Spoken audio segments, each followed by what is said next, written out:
మహిళల కోసం central bank of India ఇప్పుడు మీకు అందిస్తోంది గృహ రుణం. అతి తక్కువ వడ్డీ రేట్లకే ప్రత్యేక సెంటు గృహలక్ష్మి. పూర్తి వివరాలకు వెంటనే సంప్రదించండి 18003030. మొన్న అంటే శనివారం గోదావరి లంక ప్రాంతాల్లో చిరుతపులిని చూసామని చెప్పి ఒక నారాయణ లంకకు చెందిన వెంకటేశ్వర అనే మత్స్యకారుడు తెలియజేయడం జరిగిందండి. అతను చెప్పిన దాన్ని ఆధారంగా చేసుకుని నిన్న అంతటా కూడా గోదావరి గట్టు వెంబడి నిన్నంతా సెర్చ్ ఆపరేషన్స్ చేశాము. నిన్న ఎక్కడ దాని యొక్క అడుగుజాడలు లభించలేదు.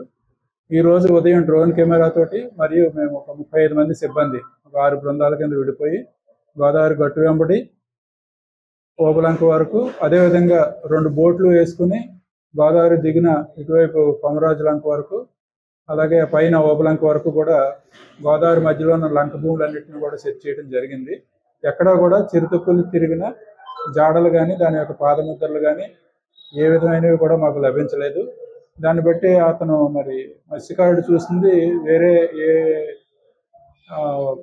ఏది ఫిషింగ్ క్యాట్నో దేనో చూసి మరి ఇదాన్ని భ్రమించి ఉండొచ్చు అని చెప్పి అనుకుంటున్నాం మేము.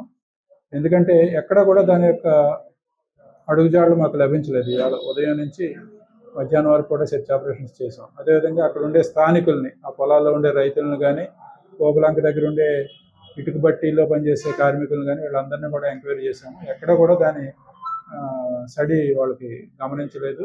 అదేవిధంగా అక్కడ ఉండే వ్యవసాయ భూముల్లో కూడా పశువుల కొట్టాలు, అక్కడ ఉండే పశువులన్నింటినీ కూడా వాళ్ళు బహిరంగంగానే కడుతున్నారు. వాటికి సంబంధించిన చిన్న చిన్న దూడలు కూడా ఉన్నాయి, ఆవు దూడలు, గేదె దూడలు. వాటి మీద కూడా ఎక్కడ దాడి చేసిన గుర్తులు, అలాగే కుక్కలను కానీ పందులను కానీ చంపిన జాడలు కానీ ఏవీ లభించలేదు. సో దీన్ని బట్టి ఈ ప్రాంతానికి చిరుతపులు రాలేదని చెప్పి మేము ప్రస్తుతానికి అనుకుంటున్నాం. ఎందుకంటే అంత వెడల్పున్న గోదావరిని ఈదుకుంటూ ఇటు రావాల్సిన అవసరం కూడా ఉందని చెప్పి నేను భావించడం లేదు. సో ఈ సందర్భంగా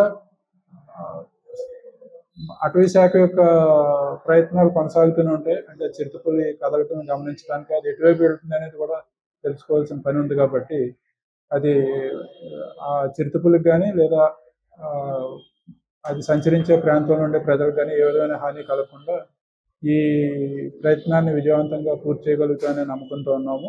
దానికి కావాల్సిన అంటే దాన్ని పట్టుకోవటానికి కానీ దాన్ని సేఫ్గా వెనక్కి పంపించడానికి కానీ కావాల్సిన సాధన సంపత్తి అంతా కూడా మన దగ్గర ఉంది. ట్రాప్ కెమెరాలు, ట్రాప్ కేజీలు, ట్రాంకులేట్ చేసే పరికరాలు అన్నీ కూడా ఉన్నాయి. కాకపోతే అది ఖచ్చితంగా ఫలానా చోట ఉందనే నిర్ధారణ కావాలి. మనకి నిర్ధారణ అయితే తదుపరి కార్యాచరణ మేము విజయవంతంగా పూర్తి చేస్తాం. ఈ సందర్భంగా నేను ప్రజలందరికీ తెలియజేసేది ఏంటంటే ఎవరు కూడా దీని విషయమై భయాందోళన చెందవలసిన అవసరం లేదు. ఎవరి పనులు వాళ్ళు చేసుకోవచ్చు. కాకపోతే సాయంకాలం చీకటి పడిన తర్వాత ఎవరు ఒంటరిగా ఈ సమీప గోదావరి గట్టున అనుకున్న హ్యాబిటేషన్స్లో, ఆ జనావాసాల్లో ఎవరు కూడా ఒంటరిగా తిరగొద్దు. ముఖ్యంగా చిన్నపిల్లలను బయట విడిచిపెట్టొద్దు సాయంకాలం అయిన తర్వాత. అత్యవసరమైతే ఒకరిద్దరు కలిసి రండి, చేతిలో కర్ర, టార్చ్ లైట్ పట్టుకోండి.